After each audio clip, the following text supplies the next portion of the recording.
coming on the 1st, Okay. Saturday. But no oil tariff, no oil tariffs. No, I don't. Well, I didn't say that. You said that. No. Well, I don't want to misinterpret. No, we may or may not. We're going to make that determination probably tonight Oh, on oil. okay.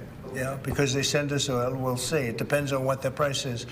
If the oil is properly priced, if they treat us properly, which they don't. Look, Mexico and Canada have never been good to us on trade. They've treated us very unfairly on trade. And we will be able to make that up very quickly because we don't need the products that they have. We have all the oil you need. U.S. President Donald Trump speaking from the Oval Office not long ago, as you heard there, doubling down on the idea that tariffs are coming to Canadian imports this weekend, but now raising the specter of exempting oil. As you heard in his own words, he may or may not tariff oil as well. That decision is coming later tonight. It, of course, will prompt a big reaction here in Canada, one that NDP leader Jagmeet Singh says should force the recall of Parliament. Have a listen. So I'm calling on the Liberals, recall Parliament, put forward protections for workers before Parliament. Let's get the opposition leaders together. Obviously, we need to support that kind of package, and then let's have an election in the spring. We are still going to be voting against the government at the end of March, but there's 2 months before that happens. There's a lot to unpack. To help us do that, the front bench is here. Former Alberta MLA and Cabinet Minister Gary Mar is with us. He's the president and CEO of the Canada West Foundation. Former Manitoba Premier and Canadian Ambassador to the U.S., Gary Dewar, is with us. He's now a senior business advisor at Dentons. And Stephanie Levitz, is a senior reporter with the Globe and Mail and the Parliamentary Bureau. Hi, everybody. Good to see you. Gary Dewar, I'll start with you. It's so kind of yo-yo-ish, but yesterday we had this comment from Howard Lutnick, the incoming Commerce Secretary, that made everyone again breathe maybe the tiniest sigh of relief when he said that if the border plan could be executed on, that this weekend's tariff threat could be avoided. Today, that was as though, it had never been spoken. How certain do you think we can be that there are tariffs coming this weekend? Well, I don't think you can ever be certain with Donald Trump as president. I don't think we were certain with him in his first term after 2017. I don't think we can be certain of what he's going to say. I just think we have to plan on the basis that you have to plan for the worst case scenario for Canadians and be prepared for it. We're going into this event with nobody having a mandate in Ottawa. It's a horrible situation, and it's very, very unfortunate. I think he's talked about oil. He went back and forth with Wilbur Ross on softwood lumber.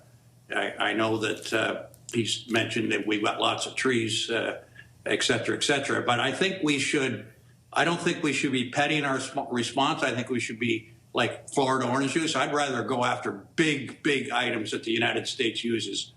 Obviously, oil is one of them because that affects inflation in the United States. But when I was in Washington, there was a head of a mining organization, Ms. Kennedy, and we were speaking to the Chamber of Commerce in the U.S., and she said, we are the Costco of critical minerals in North America. We have 29 of the 31 critical minerals that the Americans need. So I think we should offer a partnership on critical minerals in North America if they don't bring in tariffs. If they do, I think we should, fast track all these different opportunities in critical minerals that are delayed and delayed and delayed in Ottawa. We just dither and dither about getting things done, and make sure that we look for other markets for our critical minerals at the expense of the U.S. needs these critical minerals for all of the technology innovations they need to have in their own country to compete around the world. So I think we should have a strong brand on why it's going to hurt them, not Florida orange juice. Not that I Gary, like what Florida, are your? but I don't want to pick that. Gary, Gary Mar, what are your thoughts on the response? Because, of course, Gary Dewar alludes to it, but there is a lot of back and forth in this country about how far to hit beyond the initial package of counter tariffs, which, as Gary mentions, are things like Kentucky bourbon and Florida orange juice. There's two other levels beyond that.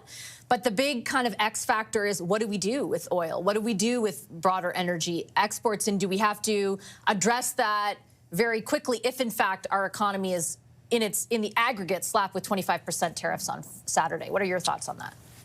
Well, I think you have to look, first of all, at what are the purpose of the tariffs in the mind of President Trump. And I think the clearest indication that he gave was in his speech to the World Economic Forum last week. And I would frame it this way. I mean, he talks about it really being an industrial policy. He told partners at the WEF that if you want to move your manufacturing to the United States, we're going to treat you really well. And if you want to import, finished goods to the United States, we're going to tariff you. And so the purpose of that is to repatriate manufacturing and jobs back to the United States. And so I would say that, Gary Duriel always talks about Donald Trump needs a bumper sticker. Here's the bumper sticker. Mama wins. And Mama is Make America Manufacturers Again. And we can make the argument, not just in oil, but in so many things that we export to the United States, that we provide inputs for them to create jobs and make finished products. So I've often argued, and I think Premier Smith has made this argument, we export jobs to the United States in the form of a pipeline. And the manufacturing of finished goods happens in refineries in places like Ohio, where Vice President Vance comes from, or Michigan, or in the Gulf Coast, where LNG is, they take natural gas from Canada and turn it into LNG. But you could make the same argument for auto parts. It's an input that goes into finished goods that are manufactured and assembled in Michigan. You could make the same argument about potash that goes to farmers in the Midwest. You could make the same argument about the electricity that goes into the United States that generates the power for AI data centers. And so we do create the opportunity for the United States to create jobs in the U.S. That's a good thing to do. And so that's the first piece that I'd talk about, is consistently make the case that we create jobs in the United States. And I note that last week the president was talking about the $250 billion trade deficit they have with Canada. This week, it's $175 billion. In fact, it's probably closer to $50 billion. And if you take energy exports out of the equation, the United States actually runs a pretty healthy trade surplus vis-a-vis Canada.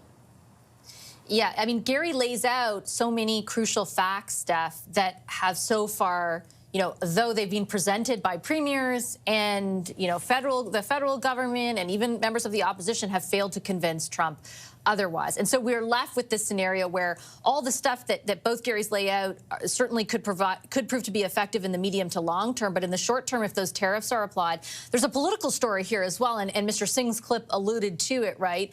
This back and forth between the opposition and the government about, well, what does an aid package look like if one is necessary? And does Parliament have to come back early rather than wait till the end of March to deal with it? If these things come on February 1st, what do you think that does to that conversation? It is interesting if you think about it, Vassy, that the folks that Prime Minister Justin Trudeau have not spoken to in the last several weeks have been the opposition leaders. He's called the premiers. He's met with Canadian business leaders. He's met with unions. He's met with Americans. He's spoken to the American media.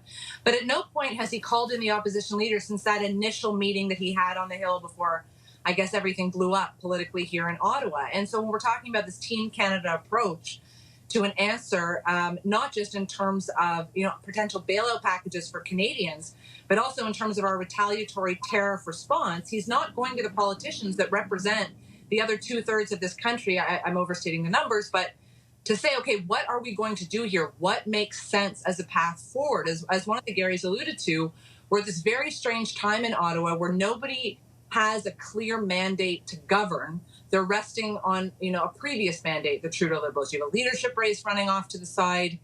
It's messy, and there's no clear consensus, obviously, emerging in Ottawa with no inputs coming from the opposition leaders about what could get through the House of Commons. It has the risk right now of devolving into, yet another political bun fight in Ottawa that helps nobody, and certainly doesn't help all the workers that everybody claims they want to help.